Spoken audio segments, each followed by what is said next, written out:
Okay, fixed. Dang, it's always something. How stupid.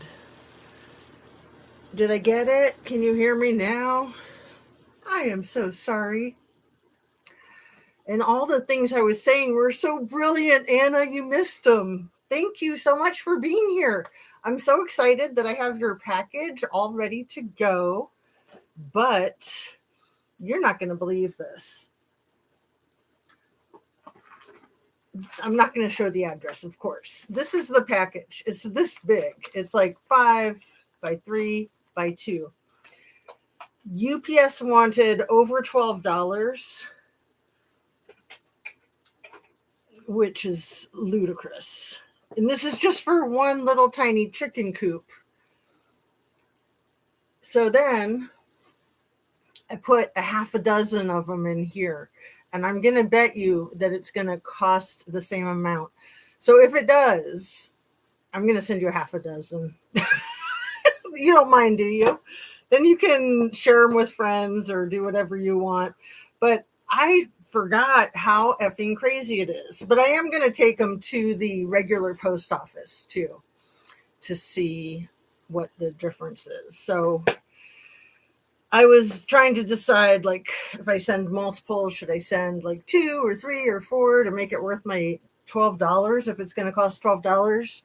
But I'll just send you half a dozen since you're so loyal. Thank you so much for being here. So reliable, dependable. Sorry about the cleavage. Try to hide that. Did I do my little thumb? I think I was doing that when I realized I didn't have any sound. Hit your like button if you don't mind, but don't hit it too hard because you might break your thumb. And I do have my silly sign somewhere, but it's hiding behind my chair. The one that says share, subscribe, turn on your notification bell to ring. It's straight behind me, but that's okay. You don't want to see it anyway.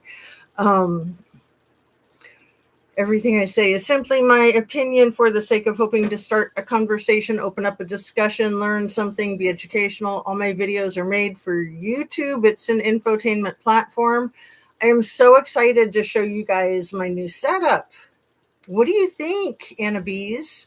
So I have myself like in the middle of the room with a desk in front of me, something that's much more sturdy so that hopefully I'll never knock the computer down again. You never know, though. And so I can have the dogs hanging out. And just for comfort's sake, I don't like to, I felt like I was kind of stuck in the corner, kind of tucked in the corner. And then this display of the chakra tower, I love it, but sometimes it is kind of high maintenance. And sometimes you should hear it when it comes crashing down. Like the other day, just the yellow candle behind that, because all of these glass globes are actually colored.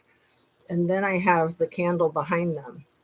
The only one that's not colored is the yellow one, because the orange one is the yellow one. Actually, no, the red one is the yellow one. The orange one is the red one. Not that all this matters, but the yellow one is just clear. So the candle fell and it was no big deal, but I put a white light behind it. It was almost yellow. That was just my last video, I think. But sometimes the cobalt one will fall, and then you know what happens? And it sounds like somebody must have gotten hurt. It sounds like they probably all split in half. And so far, so good. I mean, I've had them break other things, but they're pretty solid. So none of them have broken, and nobody's ever gotten hurt. I have had to clean up a lot of broken glass, though. Live and learn, like dominoes. Exactly. Isn't everything in life like dominoes? Like dominoes, just like chess and checkers and baseball and so many sports, so many games, card games. They're like little metaphors for life. Did you know, Anna Bees, you probably know this, that psychiatrists and psychologists, when they meet with children, they usually will play a game with the child. because that's what will interest the child, of course. But you can learn everything you need to know about somebody by the way they play a game. Like, for instance, golf. Somebody who plays golf a lot and they're constantly cheating kind of tells you everything you need to know, right? So let's get into it. I'm already like 8 minutes in and haven't talked a single case, but I'm just so excited that you're here. How are you? It's Tuesday. It's October 8th. And, I had thought that the Epstein survivors, that some of them were going to be speaking at Congress today. I thought that that was scheduled, and I asked around and I had it confirmed, but I haven't seen anything about it yet. Doing good. I hope you are too. I'm doing really well. So even though I haven't done the lives since Friday, honestly, I kind of needed a break. It's so much bull crap. It's so much gobbledygook. But, I still will be reading and watching videos and taking information in because I don't want to miss a beat. I'm addicted. I'll admit it. But sometimes I like to give myself a minute just to let it all sink in and to see where it goes, to see what big explosion is going to happen. Like the freaking South Carolina judge. What is her name? I think I have it right here. Don't I have it right here? The South Carolina judge, Diane Goodstein, whose house blew up. She was out walking her dog. Her husband and other people were in it. He was able to get them out safely. And then he broke bones jumping out a window or something. Not to jump to conclusions, but it certainly could be a thing, huh? She had been getting threatened a lot by MAGA. She had been getting posts from the MAGA people threatening her. We won't even get into it, not until we have more information, right? I agree. I have been on a break from all political news. Good. That's why you're doing so well, huh? And yeah, I can't really take a break from my yoga for more than a day just because I love it and I need it. Yes, I did hear about that. That's so crazy. The house exploding, she just happens to have a very Jewish last name, as does Governor Shapiro from Pennsylvania. So his house exploded. I can't even remember when that was. Wasn't it like Memorial Day or something? Let's see. But I thought, when it happened the one time, I'm like, that's not normal to have governor mansions exploding, fire bombs and crap. That's just not a thing, except for when we got this dangerous clown in office. Shapiro governor mansion firebombed. Just trying to find out when it was. April. Okay. Was it?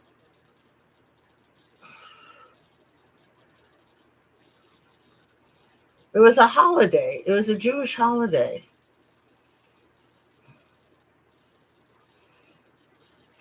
What Jewish holiday was it when Governor Shapiro's mansion was firebombed?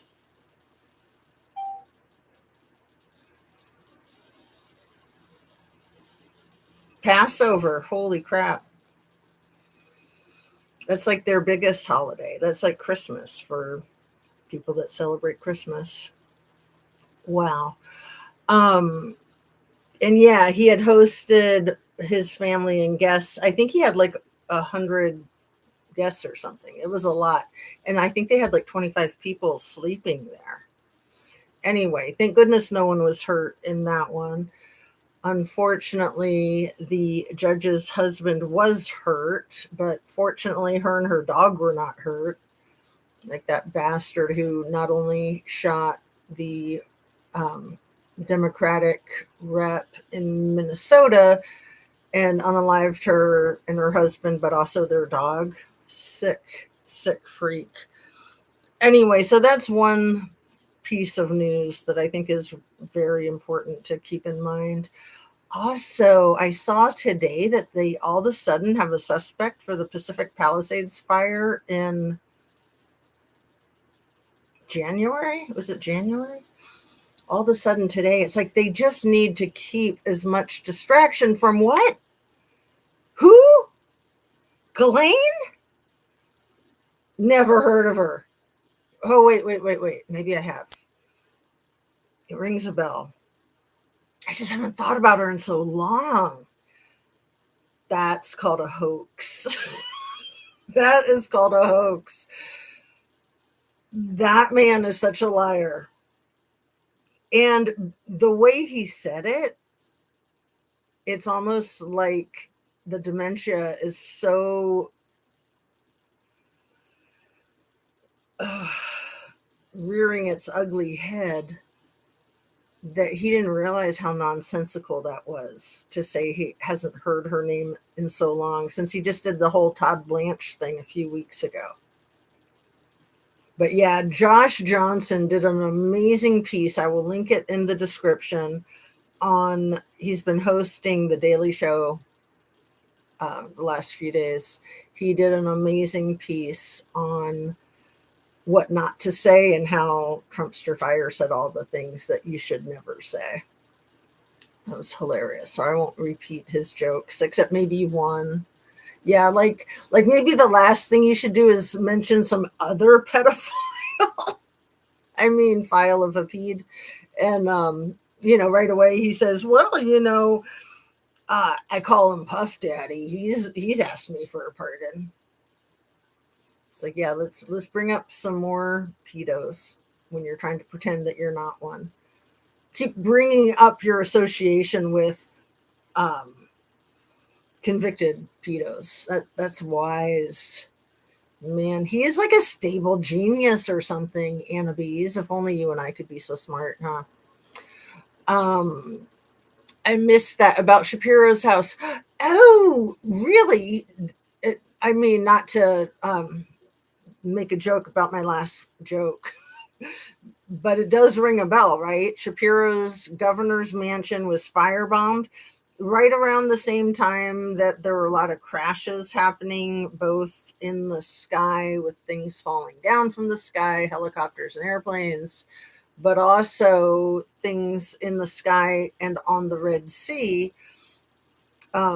Is it Cascapan or something like that? I've never been there. I don't know. But the SS Truman and all of those incidences that were adding up to billions, trillions. No, I think just millions. Man, that fuzzy math will get you every time. Is it a million, 1,000, 100, a trillion, a gazillion, a billion? I forget. I can't keep track. Too many O's, too much alphabet. All the crashes, etc., probably made me miss it. Wow, he is off the rails, isn't he? So yeah, I had a troll comment to my last video, which I was very flattered that the troll was bothering to troll and bothering to comment. It's a huge compliment. I'm flattered that you're here too, Anna Bees. I'm flattered that anybody watches my videos. There's so much on, but I do try to put out quality, genuine, authentic, meaningful, and uplifting, newsworthy information. So the troll said something about she used the initials for the demented Dawn thing. What is it called? The Trump derangement syndrome. I am like so far past that. I mean, I have had that to toxic levels, no doubt. But what causes Trump derangement syndrome? Is he the source? Because that's what I'm thinking. If you go back to like the ideology and, I mean, it couldn't have come from some crazy bat in China, right? Yeah, all those crashes, there were so many, and I'm afraid that there could be more now that the air traffic control is not being paid. Even my son is not being paid. My son that's in the Navy, none of the federal employees are being paid. So with like the Navy, they have something set up with banks where banks will pay them their salary. And then when they get reimbursed, if they get reimbursed, then they can pay the bank back. If they get reimbursed. I think he's considered essential, so his reimbursement is not on the chopping block, but that is so effing crazy. Again, it's just more distractions. It's just flood the zone, Ghislaine WHO, Trumpstein files. What's that? That was so long ago. You're still talking about him? That's another clip I need to put into my description, which is the Jimmy Kimmel clip. If you haven't heard that, it's amazing. Amazing. I think little T is the source of the syndrome. I think he's the source of all evil. And it's not even going to let me highlight. Maybe. No, it does not want. Here we go. Pin message. Okay. I did everything to try to get my cursor back. It's so sporadic, just like the volume, but at least I got the volume back. The right is blaming the left for the shutdown. Right. When we've all heard the videotapes, seen the videotapes and heard the audio tapes of the Trumpster fires saying years ago, if there's a government shutdown, that's a direct reflection on what a failure the president is. I agree. But also, who's in charge? Who's in charge besides the president? Isn't it like the red elephant in the room? Pretty sure they're in charge of the House. They're in charge of the Senate. I can't speak. These dumb braces. Anyway. Let me look at my notes.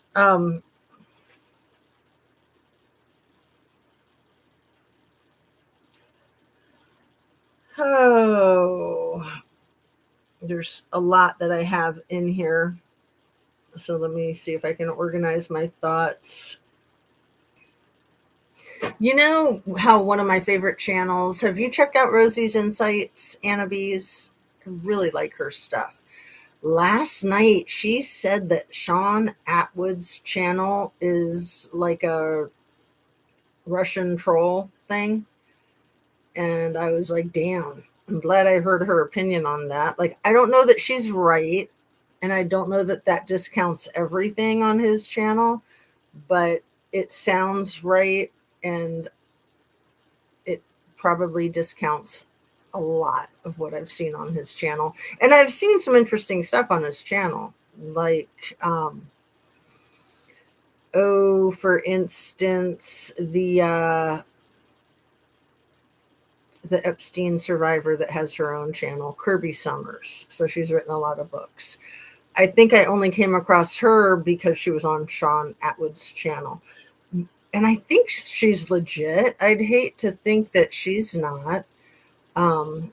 It's also where I saw Anya Wick, who for a minute I thought maybe she was legit. And then I quickly was like, no way. And I looked her up, and everything I found on her made it seem like she was full of crap. And then there's been a handful of people, like, Sean Atwood does all these interviews.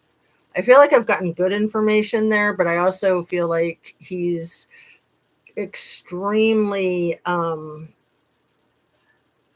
elephant in the room leaning, and pretty much almost all of his guests are too. One of his guests, what's his name, Ryan something, he was just on again recently, and I thought I was so impressed with him. I know I even brought him up. Sean Atwood YouTube channel. What was the guest's name? Like Sean Duncan or something like that. Let me see. I know he, like I said, Ryan D. I think that's it. What is his name? Make someone who can't stop procrastinating take methylene blue for 2 weeks straight. And this is what would happen. In the first 24 hours, you'd notice yourself. Let's get that turned down. What is Ryan Dawson? That's the name of that other content creator who I really liked, and then I kind of wonder about him too. I think he says he's been possibly poisoned or something. Like he's got all these issues with his eyes that he thinks he might have been poisoned. I don't think he says definitively that he was poisoned. My phone keeps disappearing the chat, then it stops your video. It's done it twice. Oh, I'm sorry, Anna Bees. I'm probably on a list for all the comments I make on people's videos. That's hilarious. Yeah, I think we could take it as a compliment. Like, why have such a tiny channel on their list? But I guess it's all just a bunch of bots. So I don't know that there's people managing the bots. Rosie's Insights. No, I haven't heard of her channel. I don't know how I ran into the video with Anya and I thought it was the same as you. Yeah, she is absolutely full of it. And a couple of channels did a really good job calling her out. Before I forget, there's a channel called Nadia, New York. What is it? I have it in my notes, but let me see what will happen if I try to look it up. How come it's not doing anything like what I want it to do?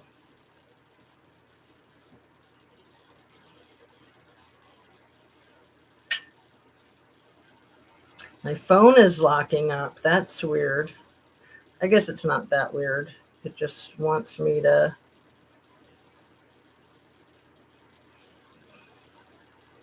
refresh it or something. I can do that. New York Nadia. I'm going to turn my phone off for a minute. If it will listen to me, turn off phone, slide off, and then restart it. Because, yeah, I probably haven't turned it off in too long. You have a very sharp memory, LOL. I do not.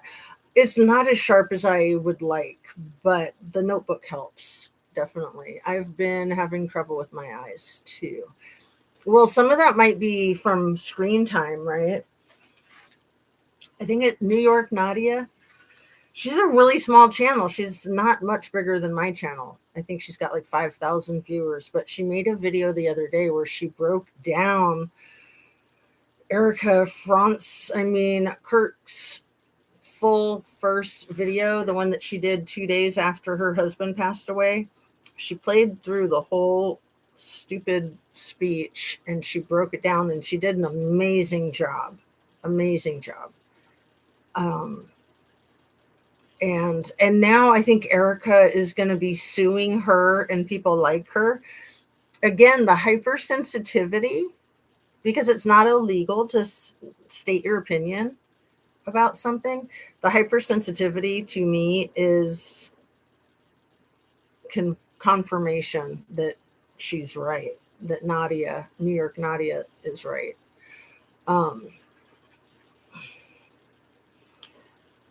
So check the tariff shelf, will you?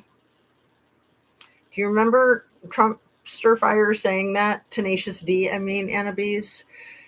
When he was giving his speech, I think it was to the top brass of the military a week ago, all of a sudden he starts talking about $17 billion that they didn't know where it came from. And he said, check the tariff shelf. And so they went and checked the tariff shelf and they came back to him and said, sir, you were right. It was on the tariff shelf. Like,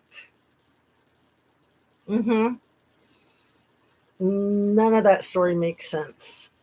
It's all more confirmation of the dementia, in my opinion.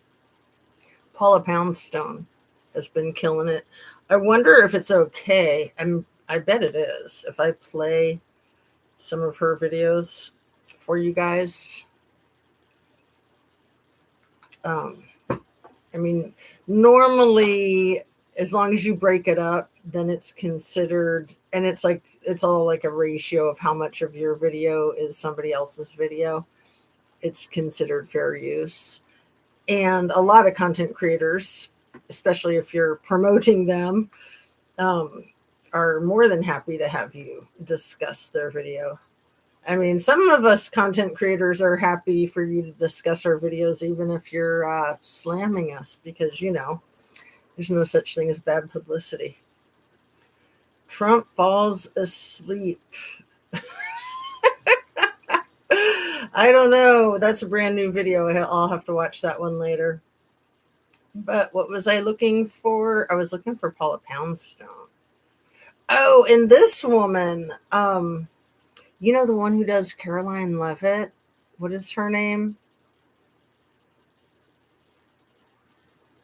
Lysandra V, I think is her name. She's amazing. I've been binging on her and Paula Poundstone. I've been focusing more on some really creative and intelligent female content creators like Heather Cox Richardson. Brilliant. Absolutely brilliant. Tara Paul-Mary has been cooking up some really good stuff. Let's see. Megan Kelly, Candace Owens. No, I'm just kidding.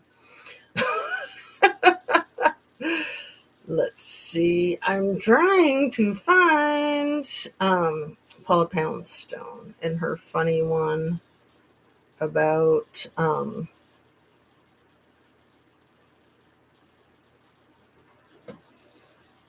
tariff shelf. It's very cute.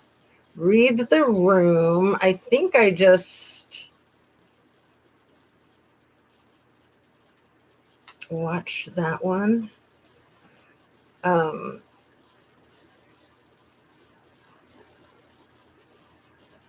Okay, so we got this is it. It's called What's the Tariff Shelf? And I guess I need my volume back on. 1 second. Try this again. So this is Donald, what's a tariff shelf? Hey, Trump. It's just me, Paula Poundstone. I was just playing with the cats. My assistant Wendell can call me when I'm on the road and say, I can't find the blah, blah, blah. And I can answer, it's in the refrigerator right behind the Ernie doll. And that's what I want to talk to you about. You told the 800 military leaders and staff. Man, it's so frustrating. So I'm just breaking it up for fair use stuff. But also she says, you'll find it in the refrigerator right behind the Ernie doll, which is cute. But I just love these sets that she does on her shorts where she says, and that's what I want to talk to you about. It's just me, Paula Poundstone. I'm just here playing with the cats. At the Pull-Up Palooza, which I am obsessed with, Pull-Up you told Palooza. them that some White House financial person came to you and said, sir, we found $31 billion and we don't know where it came from. And you said, check the... But she says 31 billion. I'm pretty sure it was 17 trillion. I can check AI. 1 sec after this is over. Tariff shelf, and that's what it was. It was tariff money. Wow. You have a tariff shelf? That really surprises me. I mean, when you had secret documents, you just left them on the floor of your bathroom. But you have a tariff shelf? Do you mean a shelf for tariff money? So when Americans pay hugely inflated prices for products from other countries that you've tariffed, you gather the money and put it on a shelf? Do you think a shelf in the White House is the safest place for that kind of money? Just a couple weeks ago, someone was throwing something out of the White House windows in trash bags. You could put it in Melania's underwear drawer. Oh, no, the FBI's onto that. Don't you have a safe for a banker? You had that banker at Deutsche Bank who authorized the loans for you when no one else would. Oh, she's dead. Still, I don't think a shelf in the White House is the best place for it. I mean, let's get real. Is Tom Homan allowed to just wander around the White House?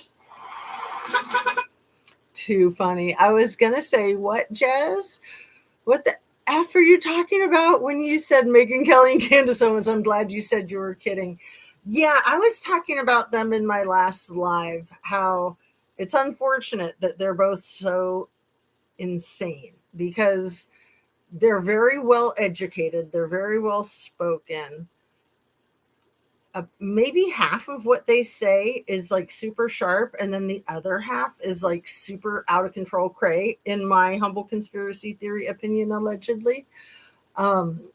It's such a disappointment. And every once in a while, they seem like they're like opening their eyes, but then it seems like somebody has a talking to them, because then the next time they're out in public or, creating content, they're like way back into their rabbit hole. They are grifters. Well, and they're operatives, they're agents. I mean, I started wondering that with Candace Owens right away when she was like trying to rally up the troops of true crime, like, all you sleuthers, like, let's investigate this Charlie Kirk homicide. We'll get this figured out. I'll help you. You help me. And it's like she's just trying to stir the pot, basically. Like, if it's a thing, then let's let the professionals handle it. And it is a thing. I mean, he was effing red-rummed. And then the powers that be allowed it to circulate all over the freaking internet. It's a total thing. And then the minute he was taken out with artillery, and there's a live shooter in a crowd of 3,000 people, not one of the law enforcement, security, or security detail take out their pew-pew. Completely insane. Yeah, there's just so much funny stuff in here. Let me see. What was I going to look for? The amount of money that Trump said was on the tariff shelf. Let's ask AI. How much money did Trump say was on the tariff shelf? As if there's a tariff shelf. Okay. Donald Trump has claimed to have found two different amounts on the tariff shelf, 31 billion and 29 billion. Oh, and see, here I thought it was 17 trillion. What was his 17 trillion claim? Maybe that was what he's saying that they've made in tariffs. Let me see. Did Trump say that he's made $17 trillion from the tariffs? Yes, that's where I got the 17 trillion. But then wait, this is funny. It looks like some other people thinks he said 17 trillion. No, that's the 17 trillion that they can't find anywhere. So they're investigating to see if there's $17 trillion missing, but it seems pretty obvious that he was lying and that there is no $17 trillion. But then the amount that he said was sitting on the tariff shelf was roughly 30 billion, give or take. Like, what a effing nut. But again, distract. Trumpstein files, come on, let's get to it. They're not going away. No matter how many ICE raids you do, no matter how many houses get blowed up, and no matter how many things fall out of the sky, they're not going to get forgotten about. But I have thought from the beginning, it's funny too, because it was Kirby Summers who did a video a day or two ago about Chandra Levy, and I'll put a link to that in the description, because I have brought up Chandra Levy and Gary Condit's affair and her demise and the Twin Towers as what saved Gary Condit, because all of that with Chandra Levy was blowing up. And then when the Twin Towers got crashed into, people didn't talk about Chandra Levy or Gary Condit for a very long time, understandably. And I've thought, dear Lord, I hope that the dear leader doesn't get a bee in his bonnet, that he needs something of that caliber to distract from the Epstein files. Because I honestly don't even think something of that caliber would distract from the Trumpstein files. But I honestly believe that Tenacious D would blow up the entire planet to get people to not talk about him and the Trumpstein files. And whatever it is that's in there is obviously so insanely hideous because he's freaking out. But another thing I thought of that not a lot of people, even me, talk about, Les Wex, and that's very likely the puppet master protecting his name from being brought up. And he's got to be like 87 or 88 by now. I can't imagine that he would have that much further to go before he's done on this plane, so to speak. Even with all that money, I don't think that there's anything you can do to dodge mortality. I just don't buy into that science fiction insanity. But yeah, he's definitely the man behind Little E. He definitely created Little E. Little E made at least $200 million off of him alone. And there's speculation that his whole like L Brands enterprise is all just like a widget factory to launder for his friends like Daddy Vladdy and BB.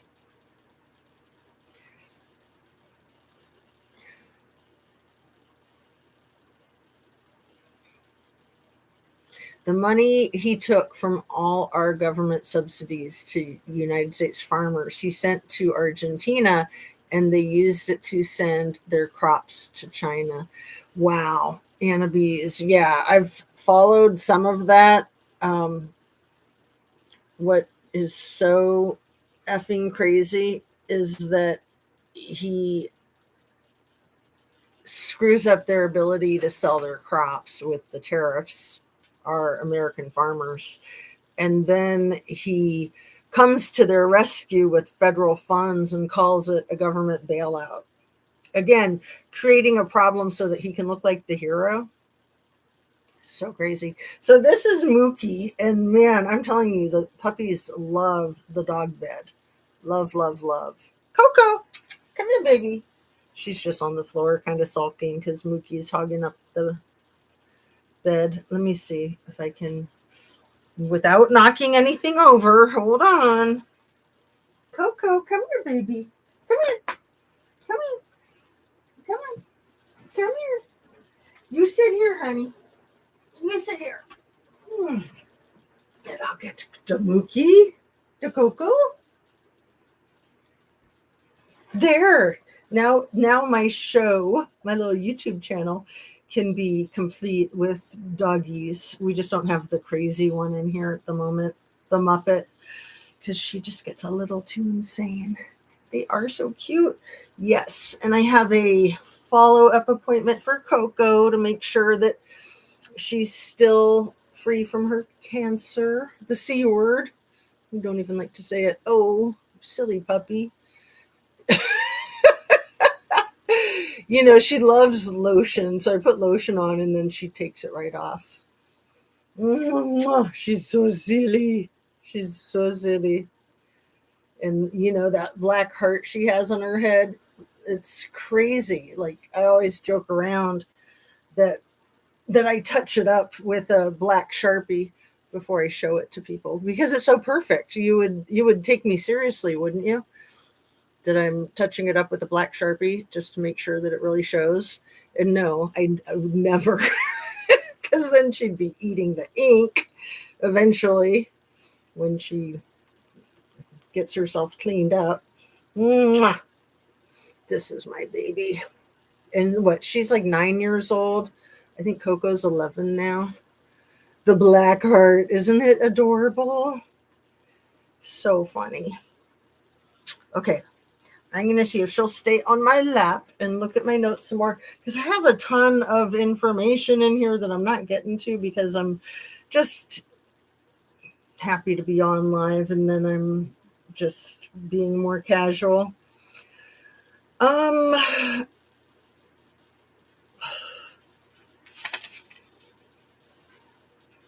So again, to reiterate from my last video, whoopsie, why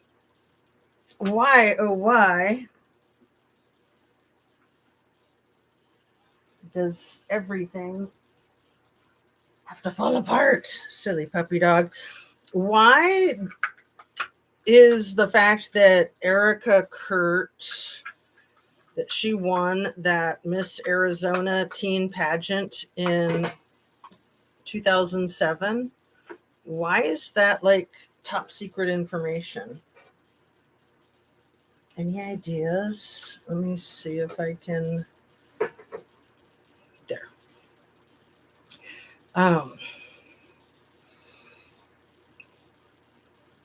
It's very interesting to me that they're trying to hide that. I'm glad you're live. Well, I'm so glad that you're here, my dear. I've missed you. And yeah, you complete me, Annabes. I'm excited to send you your little chicken coop so you don't have to waste money on eggs when you go to that store, that old-fashioned store. What do they call those things that they sell? Groceries? Who ever heard of such a thing?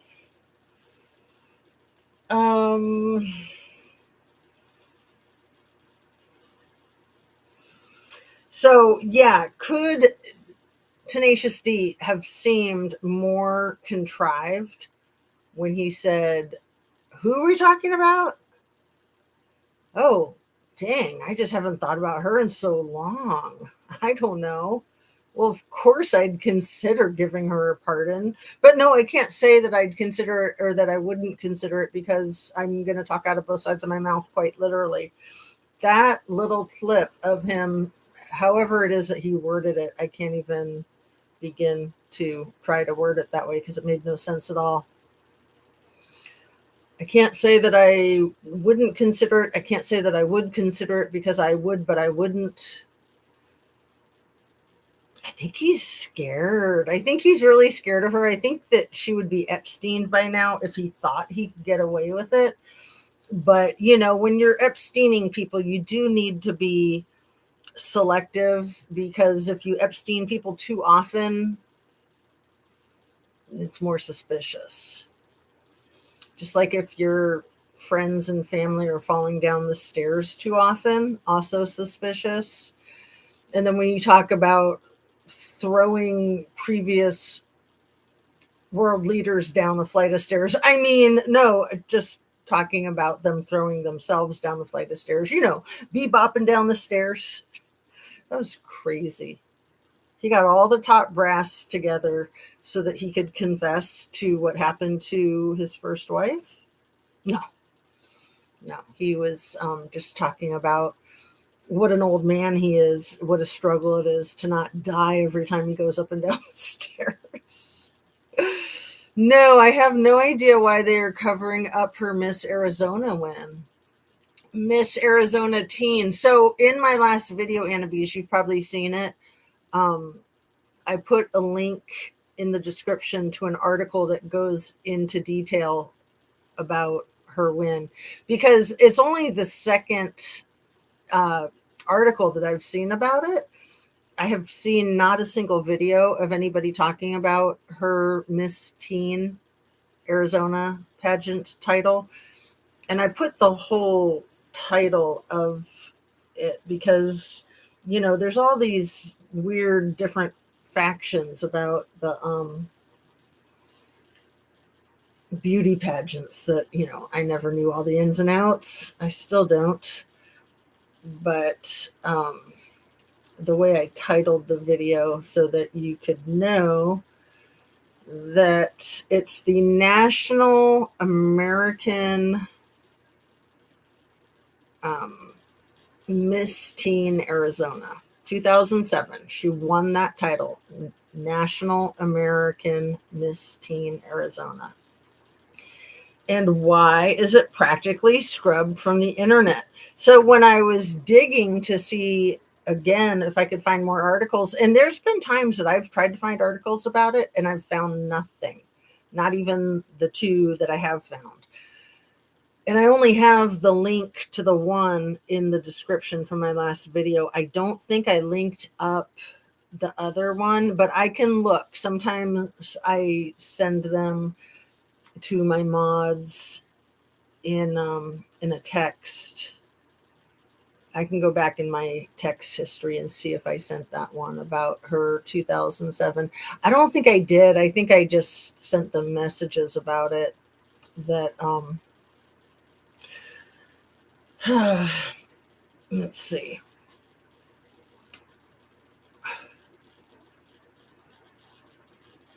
So she started her Everyday Heroes company in 2006. This is going back to Erica Kirk. She was still in high school. I think she graduated high school in 2007. I'll ask artificial intelligence. And that was the same year she won the pageant.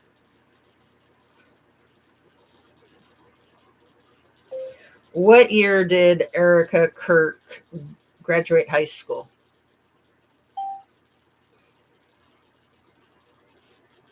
So she went to Notre Dame Preparatory High School in Scottsdale, Arizona. And she graduated in 2007. So when she was a junior in 2006, or maybe it was the beginning of her senior year, 2006, is when she allegedly started Everyday Heroes. And she was already a real estate agent for the Corcoran Group, allegedly. Let me see if I ask AI to confirm that. What year did Erica Kirk get her real estate license?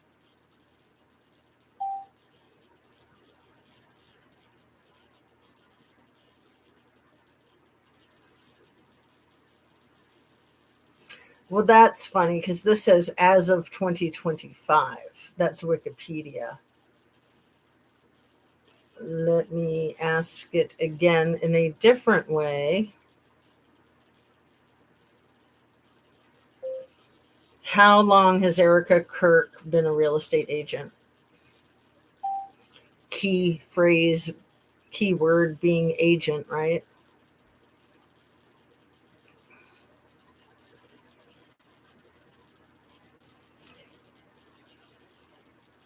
Well, this is funny because an article from Vanity Fair in September, last month of this year, says that she previously worked as a real estate agent with Corcoran in New York.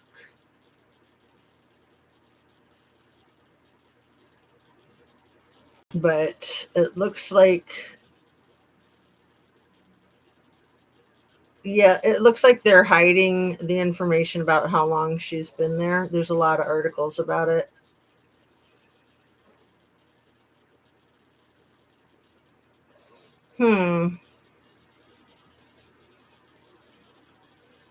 MSN.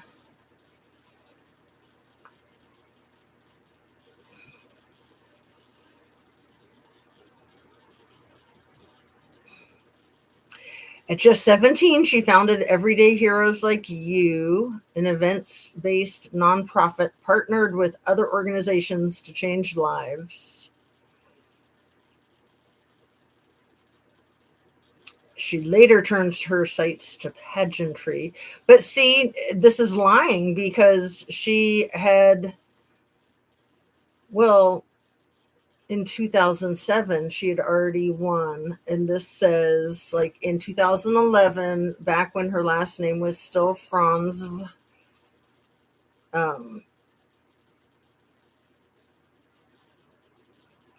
many people view the dark side of modeling as a deterrent, but she viewed it as a platform to serve her community. On her 23rd birthday in 2011, she competed in the Miss Arizona.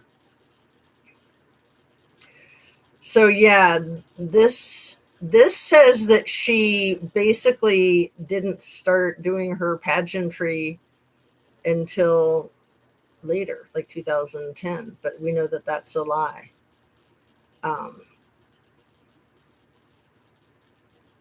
So bizarre. Erica Kirk is currently a real estate agent. So she majored in political science and international relations. That's convenient. Her master's degree is in American legal studies, and she's working on her doctorate in biblical studies at Liberty University. Okay, so here it says, see, this is where the lies, the cross-referencing. But again, some of that is just bad information. You know, it's like misinformation versus disinformation. It says and this is MSN, in 2018, she launched Proclaim, her American-made streetwear clothing line rooted in her Christian faith. That same year, she began working as a real estate agent with the Corcoran Group in New York City, per LinkedIn. So 2018 was also the year Erica met Charlie Kirk.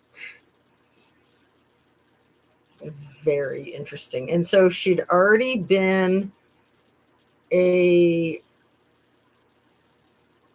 modeling and casting director in New York City, but we don't know what company. It may or may not be Tenacious D Enterprises. And she also already had her Romanian Angels thing.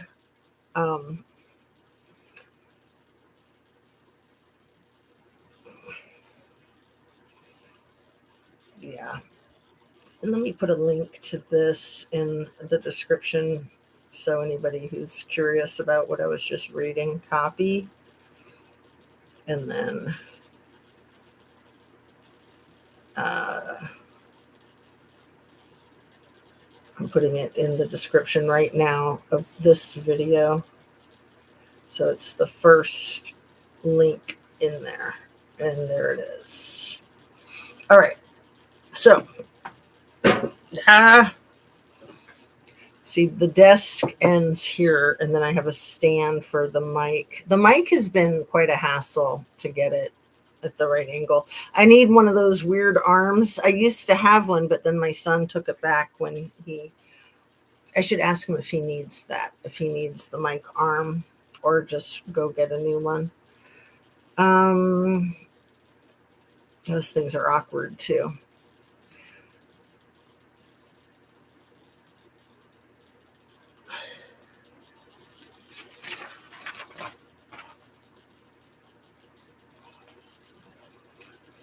Let me see what you're saying here. I'm sure she is a Mormon. That's interesting, Annabise, because I thought she was supposed to be a Christian. And I don't think, do Mormons consider themselves Christians? I don't think most Christians consider Mormon to be Christian. Do you know? I'll ask AI what they think. Do Mormons consider themselves to be Christians? I think most Christians, in my experience, think the Mormons are a cult, actually. Okay, this says, yes, Mormonism categorizes itself with Christianity. Nearly all Mormons self-identify as Christian. For some who define Christianity within the doctrines of Catholicism, Eastern and Oriental Orthodoxy, the churches of the East, and Protestantism, Mormonism's differences place it outside the umbrella of Christianity. So that doesn't really make sense. For some who define Christianity within these doctrines, Mormonism's differences place it outside the umbrella of Christianity. But Mormonism identifies itself with Christianity. So maybe it's just not an easy yes or no question. Well, this says that it isn't easy, that members affirm themselves to be Christians. Members of the Church of Latter-day Saints unequivocally affirm themselves to be Christians. Okay. Yes, Mormons are Christians. Well, not according to a lot of Christians. I mean, I've got nothing against any religion, really, as long as they're not condemning other religions. I mean, I think it's good to have faith in something, anything, just a higher power, you know, to be like completely without that sense of belief structure. I think that that's okay for people who are atheists or agnostic. That's fine. It's just my opinion that it's helpful to believe in a higher power. Even if your dog is your higher power, look at them. Look at how cute they are. They're like clumped into one. Now I'm going to want to sit on the floor and hang out with them while I'm on my video. But see, that's the thing is I tried to set up the studio so I don't have to move everything when I'm going from yoga studio to my live. But they just believe that Joseph Smith is the prophet as high as Moses and maybe James. The whole thing with the notes in the hat is just a little much. You know, the talking tree, I can buy that. The notes in the hat is what really gets me. I'm having a brain fart. I am not sure that is their prophet's last name. I think it is Joseph Smith. I'm pretty sure. Because, yeah, I mean, I've had a lot of friends that are Mormon. In Washington State, you know, they have that huge Mormon cathedral in Bellevue, Washington. There's a lot of Mormons in Washington State, a ton, especially where I lived in Marysville, just north. I mean, I lived in a lot of places in Washington, from Olympia to Paulsbo, Hansville, Seattle, Kirkland, and Marysville. But there were a lot of Mormons in Marysville, a lot.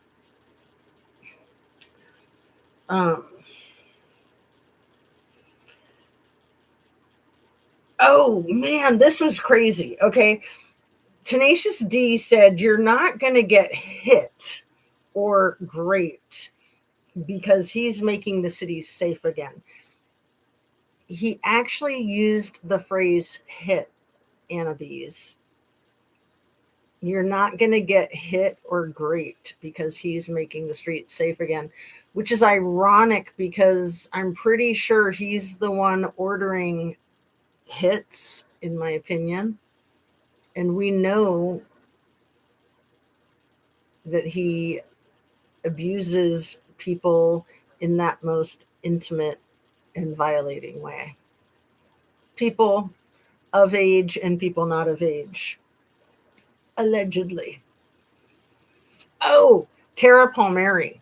She did a live today. I'll put a link in the description. I didn't catch all of it yet, but she says that she spoke with Katie Johnson's lawyer, Annabise. Is that wild? You know who Katie Johnson is, right? Cross my legs back and forth.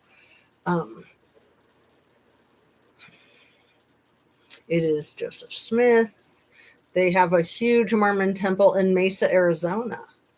Man, the Mormon church has so much money.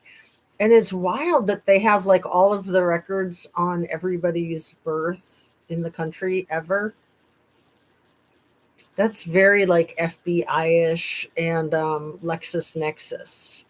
So LexisNexis is the flagship of LexisNexis is here in Dayton, Ohio. And they have all 411 on everybody. I've known a lot of people that have worked for LexisNexis.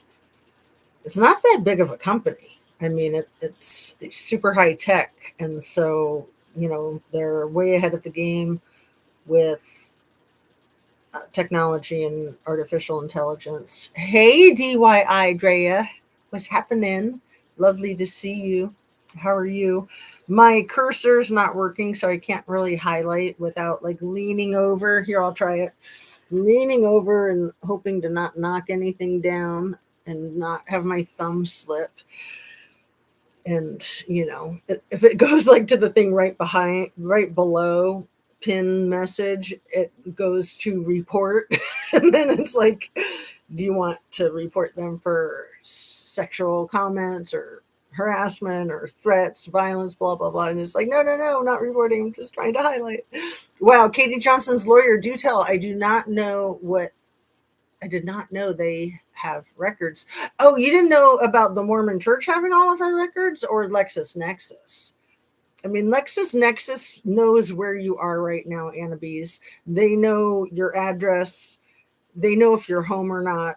I'm not kidding you. So like when you're trying to serve somebody a lawsuit, you go through LexisNexis and you find out where that person is right now, and they will tell you.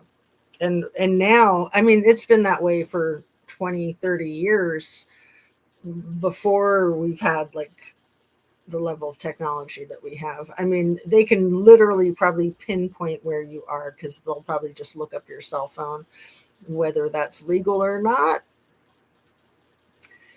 Yeah. So yeah, if you are getting served with a lawsuit, you really can't hide because they know all the places you might be. Like they know your work, they know your home, they know your best friends, they know the bar you hang out at. I mean, it's crazy. It's insane. Of every birth in the USA, that's weird. Right, but it's not that weird when you think about it now with how they're trying to redefine what makes somebody a citizen. I mean, heck, by the new definitions that the MAGA or the extreme right is trying to create, Melania wouldn't be a citizen. Barron wouldn't be a citizen.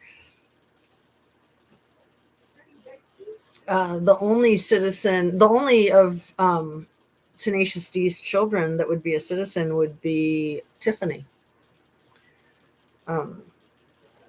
Either one. I haven't heard of LexisNexis. Oh, you haven't heard of LexisNexis? Well, again, it's like the FBI for everybody, so the FBI only certain people have access to that. Obviously, you have to be a government employee. So it's like the private sector of the FBI files, basically. So yeah, you're not going to get hit or assaulted because he's making the city safe again. So is he saying that he's the one who was doing all the hits and assaults because he's got control over that?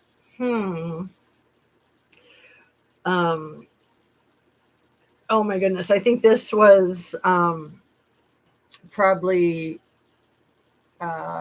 Caroline with a K, KK, that said this. It will be very unfortunate in America when they no longer have Tenacious D fighting for them. So this was a post on Saturday. It will be very unfair in the future when they don't have Tenacious D to fight for them. Truth Social post the day before yesterday. I think it was Caroline with a K. I can ask artificial intelligence, who knows everything. They think they're so smart. As long as it doesn't try to tell me to Epstein myself, right? Because I guess that's what it does now. Um, Especially if you ask too many questions of the nature that I ask.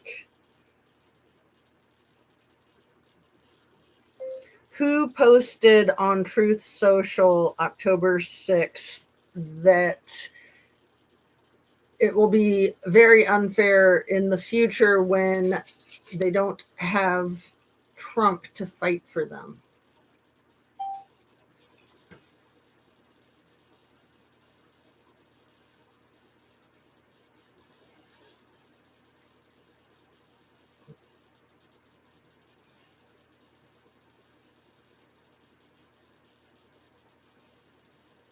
No, it wasn't a woman. I thought it was a woman that was somebody on Fox News. Peter Ducey?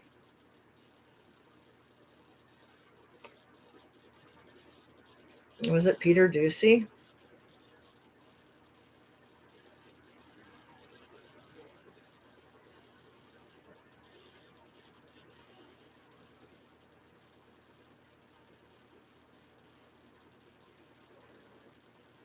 I'm so confused.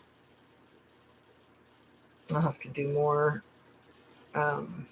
research on this. I thought it was Caroline or Pam, but then I was like, I didn't know that they posted on Truth Social. I thought they only posted on X. It doesn't really say who posted it. Who posted on October 6th on Truth Social about Trump fighting for the safety. Let me try that again. It will be very unfair in the future when they don't have Trump to fight for them. Truth Social post.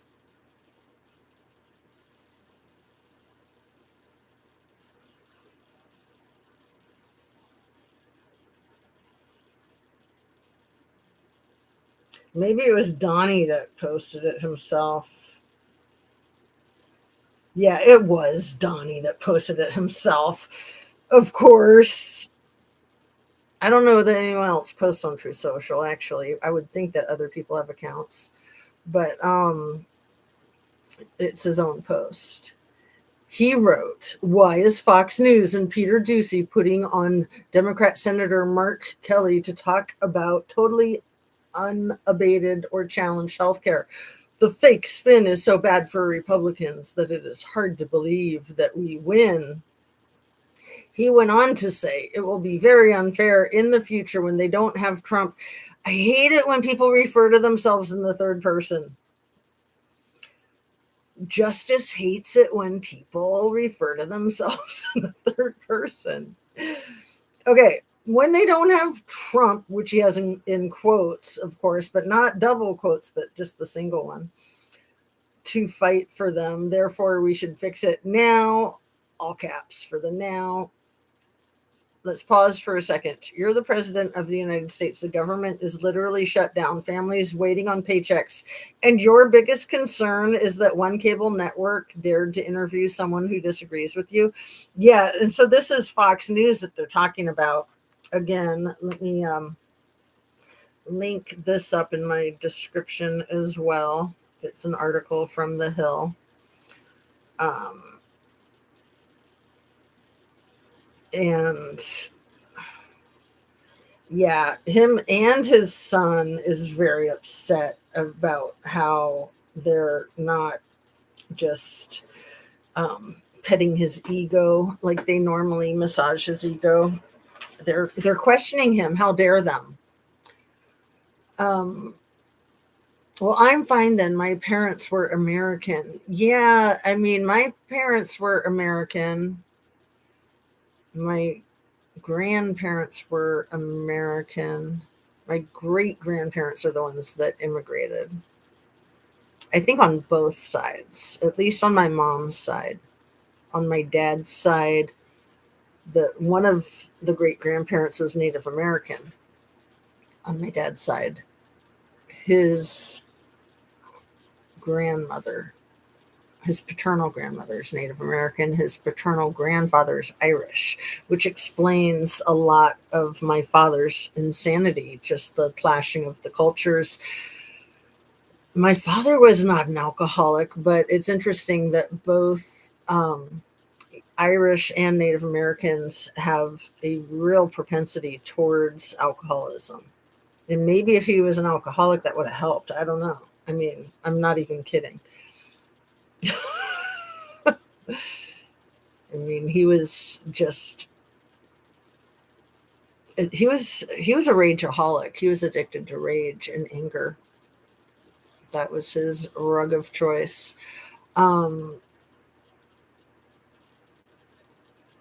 I saw a pic of little T hanging on the rails when he was going up the stairs to Air Force One. He looked pretty rough. I don't know. It could have been AI. He's been looking extremely rough. Like his eyes are like barely open, extraordinarily puffy. You know, he on Sunday, the day before yesterday, he did an interview by text with Jake Tapper, the guy who was so offensively critical of Biden that he wrote a book about it. But then as a reporter, he didn't alert the public when he says that there were serious medical concerns about Biden during his presidency. You know, as a reporter, that's like his duty to inform the public when the sky is falling, right? But no, he waited and published it in a book. But then he did an interview by text with Donnie on Sunday. Like, seriously? Uneffing heard of. Have you heard about that, Anna Bees? And whoever else is listening, if that's still you, DYI Drea. Let's see. My grandparents were from Mexico, but they were legal residents of the USA.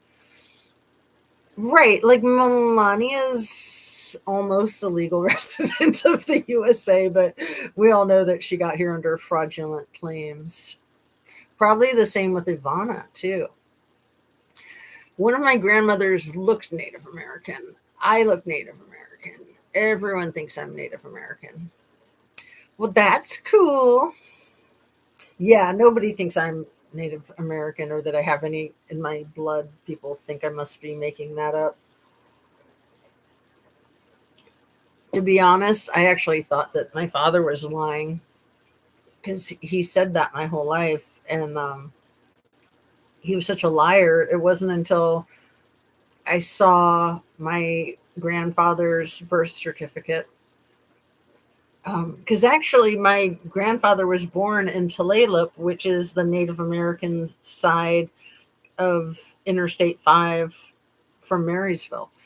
So my husband and I bought a house in Marysville when I was pregnant with our second kid, and his birth due date was July 2nd. And we moved to Marysville, and my sister was like, oh, that's so weird because our granddad was born in Tulalip July 2nd. And I was like, no. And so she showed me the birth certificate. And so, yeah, anyway, it was like coming full circle because I had no idea.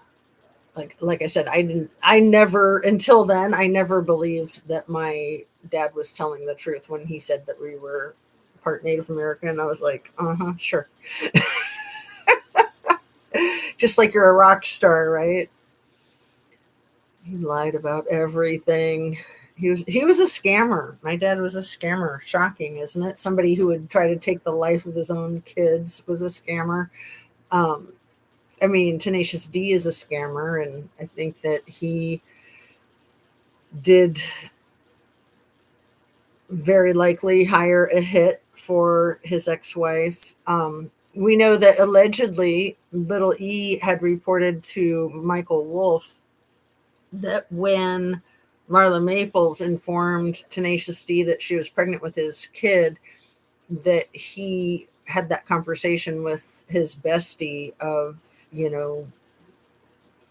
I think the quote was, what if I pushed her down the stairs? it was something like, what if she fell down the stairs? And even somebody as disgusting as little E was like, yeah, don't even talk about that. That's a really bad idea. It's like, dude, have you heard of, like, maybe she could be a single mom, but see, he's just such a cheap bastard. He didn't want to pay her the alimony or the child support.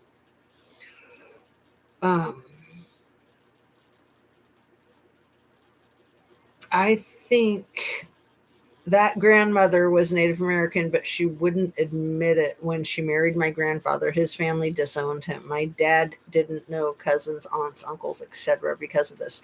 Yeah. Let me highlight that because that's so typical with Native American children. Don't very often have parents that were ever married, especially if it's a white parent and a Native American parent, like my grandfather's parents. Like, they were never married. And then it contributes to a lot of the what I call the generational hand-me-downs of problems. My grandfather's family was very wealthy, but we are not claimed by them. Well, you should still be due some of their wealth when they pass away, whether they feel like it or not. I guess that depends what state you're in, right?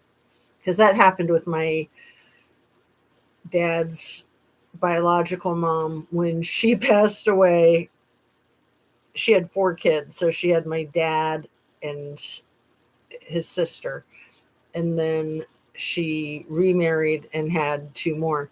So the half siblings told the lawyers, the estate lawyers, that the 2 older siblings were deceased when neither of them were. Like, that is so gross.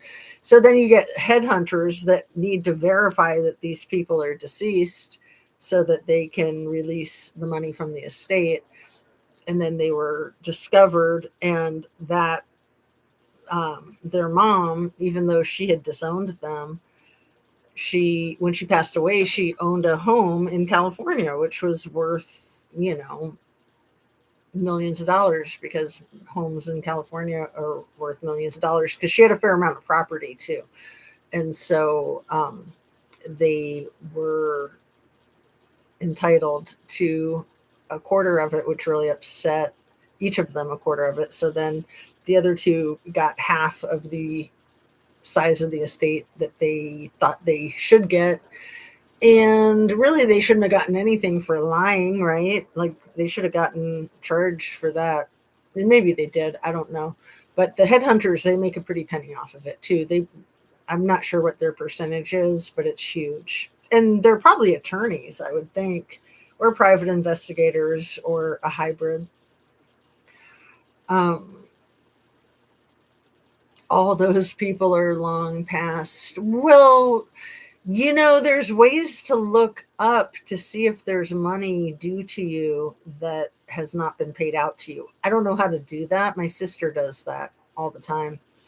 And she'll tell me, I have like a $20 deposit due back to me from when I lived in San Francisco or something. I don't think I've ever followed up on any of them. I should, but anyway, that's hilarious. So that Truth Social post, because Tenacious D was referring to himself in the third person, I got confused and thought somebody else had posted it. But he's a freaking terrorist as far as I'm concerned, especially if he is behind some of these things that I suspect that he is behind, like the Pennsylvania governor's mansion exploding, and perhaps some other more recent explosions. I mean, we know that he's behind all of the ICE raids and the terrorists, like zip tying naked kids to each other in the middle of the night, dragging them out of their dwellings. Literally, like, didn't that just happen in Chicago over this past weekend? Like, literally. He's an effing terrorist, as is Kristi Noem. Oh, I didn't use it yet, but I'm going to change the thumbnail for this video to have the most disgusting picture of Christine Nome that you've ever seen in your life. I'll like do a split screen with it or something. It's bad. It's very, very bad. Where did I see it? I think I saw it on Keith Edwards' video. I'll put a link in the description. But yeah, Stephen Miller is the ghoul that is from Santa Monica, California, the one whose wife left him for the Big E. People think he's actually the one making all of the decisions, and that Tenacious D is basically just like his voice piece, that he's really the puppet master with all of these raids and the cruelty. And, you know, he's a person that profits tremendously off of the ICE facilities. Like, he owns them, I think. I know that he profits off them tremendously. Like, he's got contracts, as does Tom Homan and a lot of their friends. So, you know, they might only be getting paid $185,000 a year from their government jobs, that they're still getting paid even when there's a shutdown and everyone is furloughed. So they don't have to show up to work, but they're still getting paid. But then they're getting all these contracts on the side. I mean, I knew that. I knew that for all of them. Not to mention the $50,000 in a brown paper bag that they might get handed at a meeting, a chance encounter. So where was it that the dear leader was just speaking over the weekend? I want to say it was like a graduation or something. It was another military gig. He said, the Trumpster Fire said, that he couldn't remember the title of his own book where he predicted 9/11. And he had told Hegseth about it a year ago. I mean, a year before it happened. It's like he can't even freaking keep his lies straight. If he had told Hegseth about it a year before it happened, Hegseth would have been 21, which I wonder if they may have known each other since way back. We could go in the Wayback Machine and find out, right? Let's see.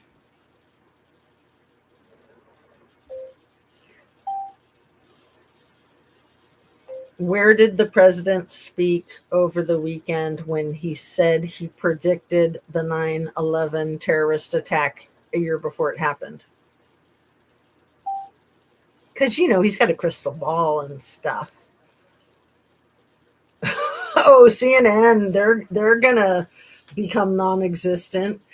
They have an article that says Trump falsely claims again that his pre-9/11 book warned about Osama bin Laden. Trump has been claiming for the last decade that in a book he published the year before the terrorist attacks on September 11th, he warned the authorities that they needed to deal with him. His claim is false. His 2000 book contained no warning at all about bin Laden. His tale about the book's non-existent warning was conclusively debunked in 2015. CNN published another debunking in 2019. Like I said, they're toast, huh? Fact-checking the president. How dare them? But the president repeated it once again on Sunday to a crowd of sailors celebrating the 250th birthday of the U.S. Navy. What a cheap bastard. So it was Sunday, October 5th. Sorry, I was thinking today was Tuesday, this whole video. It's Wednesday. Dang, glad I realized that. What day is it again?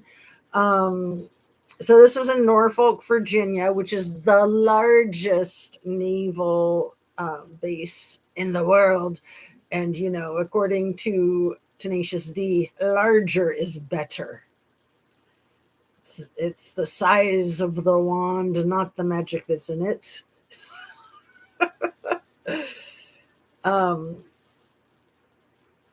So the book that he couldn't remember the name of that he wrote is called The America We Deserve.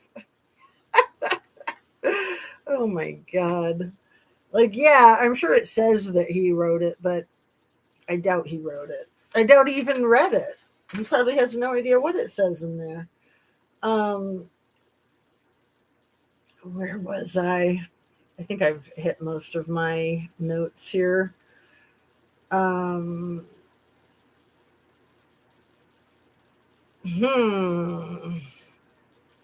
So it was 1991 that Les Wex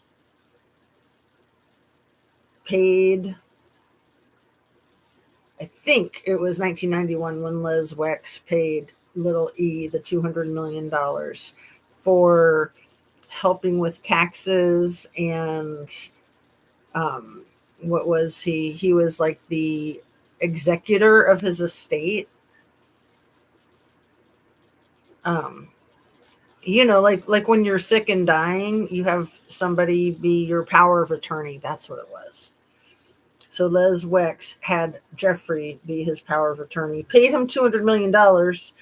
And then Leon Black paid him an additional $160 million for helping with taxes. I'm kind of, methinks maybe chicks, methinks maybe transporting, for eggs. Of course, I'm speaking metaphorically, but it could be literal too, all the way through. Man, the whole thing with the eugenics. My goodness. Anna B says, I wonder who's sending the laughing emojis. I don't know, but you must have scared them away.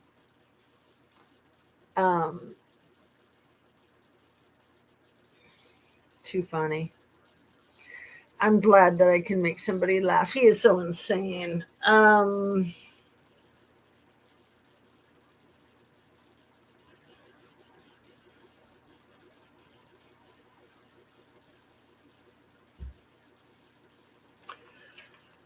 right. Let me see if there's anything else. I think that's most of it. It's getting to be 90 minutes long. So do you have anything else you want to add, Anna Bees, before we wrap up?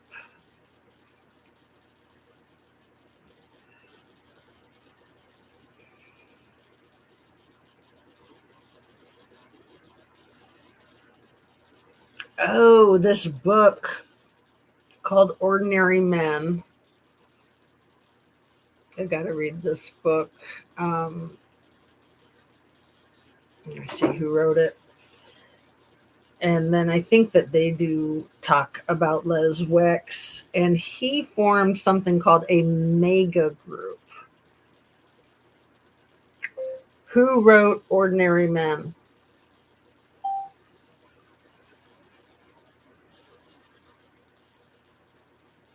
It's a book about criminal German cops.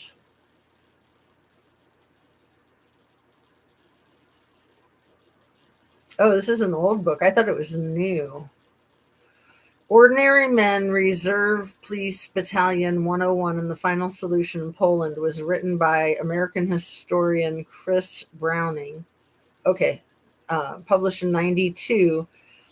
This book is an influential work of Holocaust history that details how a unit of average middle-aged German men became responsible for the mass redrum of tens of thousands of Jews in Portland during World War II. It sounds like it would be a really good book to read right now about the direction that Dear Leader is trying to push our military and ICE officers into, and hopefully not, but I'm sure he's hoping to get police to do the same. I can't think well today. Oh, Anna Bees, I'm sorry. It's probably the barometric pressure in the air, right? With all the season changing. Let's see, where was I? The Ordinary Men book and the Mega Group founded by Les Wex. Mega Group founded by Les Wex. I guess I should spell it out. It won't know my code.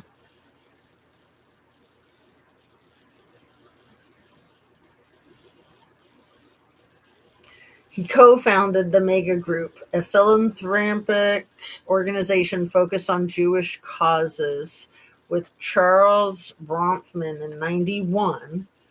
The group includes many wealthy and influential Jewish business leaders and has supported organizations such as Birthright Israel and Hillel. I don't know if I'm saying that right, Hillel. The group is distinct from Wexner's main business empire, the global retail conglomerate L Brands, now known as Bath and Body Works Incorporated, which he founded in 1963.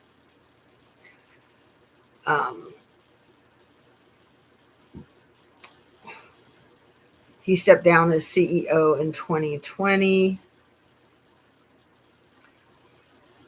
He remains active in real estate development, the New Albany Company, which is a town on the eastern side of Columbus. It used to be like a farming town of like 600 people.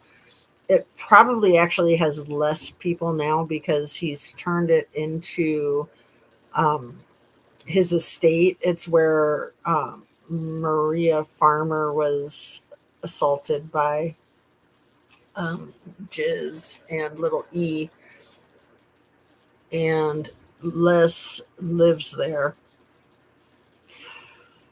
but the whole town has been destroyed. There's no farms there, I don't think. There's still a few locals maybe, but he's intentionally tried to drive them all out, and it's essentially become like factory and warehouses of his empire. Like the entire town is insane. If you see over like bird's eye views of it, it's just like big box buildings that go on and on and on and on and on. And I had not thought about it, but that could be for transporting, actually. Holy crap. My brain can't take it. So I'm going to wrap up. Love you, girl. Thanks for being here. And yeah, I will probably just go ahead and send you the half dozen of the little, what do you call them? Chicken coops. Because like I said, it'll probably be the same price, if maybe a penny more to send the bigger box, but I'm going to compare the prices, and then I'll probably just go ahead and send you the half dozen, because I'm not spending all that money to send each little one of them. That's nuts. I can't believe people are allowed to buy up so much land. It's really sad what he did to New Albany. I mean, the people from that town are heartbroken, and he really screwed them. Like some people that wanted to hold on to their land and did hold on to their land, he destroyed the town completely. And it's interesting, the history. Hey, what's going on over there, puppy dog? The history of what he did to that town is something that's been documented in television specials and stuff like that. Is very fascinating and very sad. And I didn't know all that. Like I knew that he had taken over New Albany, and I've driven through there. It's very white, like not people, buildings and fences. Everything is white. I'm sure people too, but that's not what I was referring to. Anyway, I'm going to go ahead and wrap up, and hope to see you guys all week this week. Hope to get back on top of my game here. And there are disappearing homeless people all over the place. It's craziness. It's just so sad. It's so insane. The lack of empathy And then they want to get into heaven. Come on. Get a grip. Get a clue. Ain't going to happen. Not for these folks. Anyway, love and light. See you on the next one. Have a really good rest of your evening. End stream. It's not sensing the heat of my finger. There we go.